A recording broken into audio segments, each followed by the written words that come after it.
Sir ನೀವು ಇದುವರೆಗೂ cinema ಎಷ್ಟು ಸಲ ನೋಡಿದ್ದೀರಾ?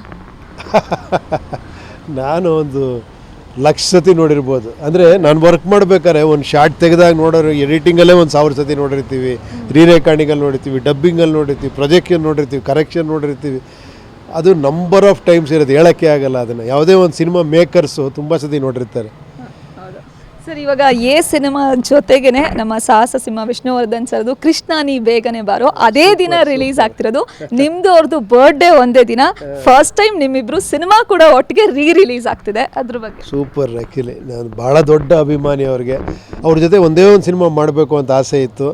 ತುಂಬ ಟ್ರೈ ಮಾಡಿದೆ, ಅದು ಏನೇನೋ ಕಾರಣಕ್ಕಾಗಿಲ್ಲ. ನಮ್ಮ ಸೂರಪ್ಪ ಬಾಬು ಅವರು ಒಂದು ಸಿನಿಮಾ ಮಾಡಬೇಕು ಅಂದ್ಕೊಂಡ್ವಿ. ಆ ಟೈಮಲ್ಲಿ ನಾನು ಯಾವ್ಯಾವುದೋ ಪಿಕ್ಚರ್ ಬಿಸಿ ಇದ್ದೆ, ಅವರು ಬಿಸಿ ಅದು ಕೂಡ ಬರಲಿಲ್ಲ. ಸೊ ಅವತ್ತೆಷ್ಟು ದೊಡ್ಡ ಅಭಿಮಾನಿನೋ ಯಾವತ್ತೂ ಅವ್ರ ಅಭಿಮಾನಿ. ಅವ್ರ ಪಿಕ್ಚರ್ ನಾನು ಇವತ್ತು ಮತ್ತೆ ನೋಡಬೇಕು ಅಂತ ಆಸೆ ಪಡ್ತೀನಿ. ಮತ್ತೆ ನೀವು ಹೇಳಿದ್ರಲ್ಲ ಆ ಗೋಲ್ಡನ್ ಎರಾ ಅಂತ, ನಾವು ವಿಷ್ಣು ದಾದಾ ಪಿಕ್ಚರ್ಗಳಾಗ ಆ ಥಿಯೇಟರ್ ನೋಡ್ತಿದ್ದಿದ್ದು. ನಾಗರಾವು ನೋಡಬೇಕು, ನನ್ನ ಫಸ್ಟ್ ಸಿನಿಮಾ ನಾಗರಾವು ನಾನು ನೋಡಿದ್ದು. ನಮ್ಮ ಅಮ್ಮ ಹೇಳ್ತಾರೆ, ನಿನ್ನ ಕರ್ಕೊಂಡೋಗಿದ್ದೆ ಕಣೋ, ನೀನು ಮಧ್ಯದಲ್ಲಿ ನಿದ್ದೆ ಮಾಡ್ಬಿಡ್ತಿದ್ದೆ, ಮಧ್ಯದಲ್ಲಿ ಎದ್ದೇಳ್ತಿದ್ದೆ, ಮಗು ನಾನು ಮಲ್ಕೊಂಡಿದ್ದೆ, ಎದ್ದುಬಿಟ್ಟು ರಾಮಾಚಾರಿ ಅಂತ ಕಿರಿಚ್ಬಿಟ್ಟಿದ್ದು ನಾನು ಥಿಯೇಟ್ರಲ್ಲಿ.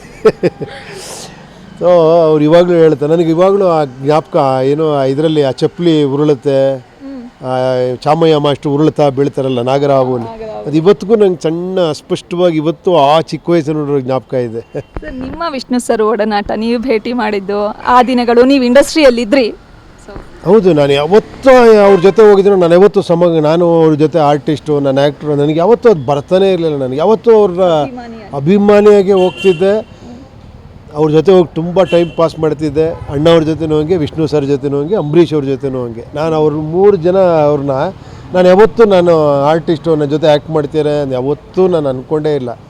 ನನಗೆ ಯಾವತ್ತೂ ಅವರೆಲ್ಲ ಒಂಥರ ಅದೇನು ಹೇಳಿದ್ರು, ಡೆಮ್ಮಿ ಗಾಡ್ ಅಂತಾರಲ್ಲ, ಆ ಥರ ಒಂಥರ ದೊಡ್ಡ ಅಭಿಮಾನಿಯಾಗಿ ಅವ್ರ ಜೊತೆ ನಾನು ಕಾಲ ಕಳೆದಿದ್ದೀನಿ. ಓಕೆ ಸರ್, ಸಿನಿಮಾ ರಿಲೀಸ್ ಆದಾಗ ಬುದ್ಧಿವಂತರಿಗೆ ಮಾತ್ರ ಅಂತ ಕ್ಯಾಪ್ಷನ್ ಕೊಟ್ಟಿದ್ರಿ.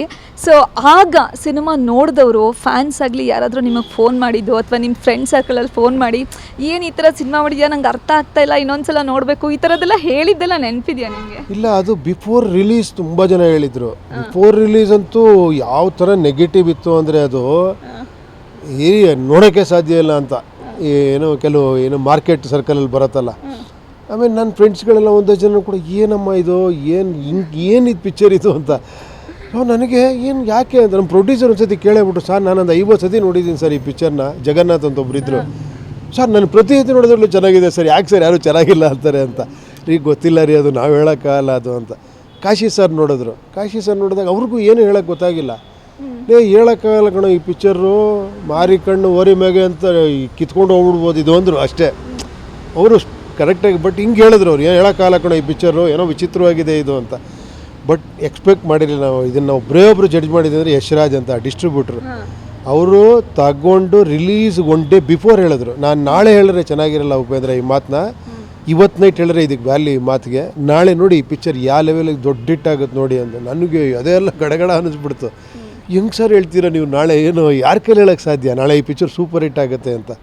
ಆ ಥರ ಅವ್ರು ಹೇಳಿದ್ರು. ಆ್ಯಕ್ಚುಲಿ ಆಫ್ಟರ್ ರಿಲೀಸ್ ಏನಾಯಿತು ಸರ್? ಆಫ್ಟರ್ ರಿಲೀಸ್ ಎಲ್ಲ ಗೊತ್ತಲ್ಲ ನಿಮಗೆ. ಆ್ಯಕ್ಚುಲಿ ಅದು ಬೇರೆಯೇ ಆಗೋಯ್ತು. ಆ್ಯಕ್ಚುಲಿ ಅದು ಗ್ಯಾರಂಟಿ ನ್ಯೂಸ್, ಸುದ್ದಿ ಖಚಿತ, ನ್ಯಾಯ ನಿಶ್ಚಿತ.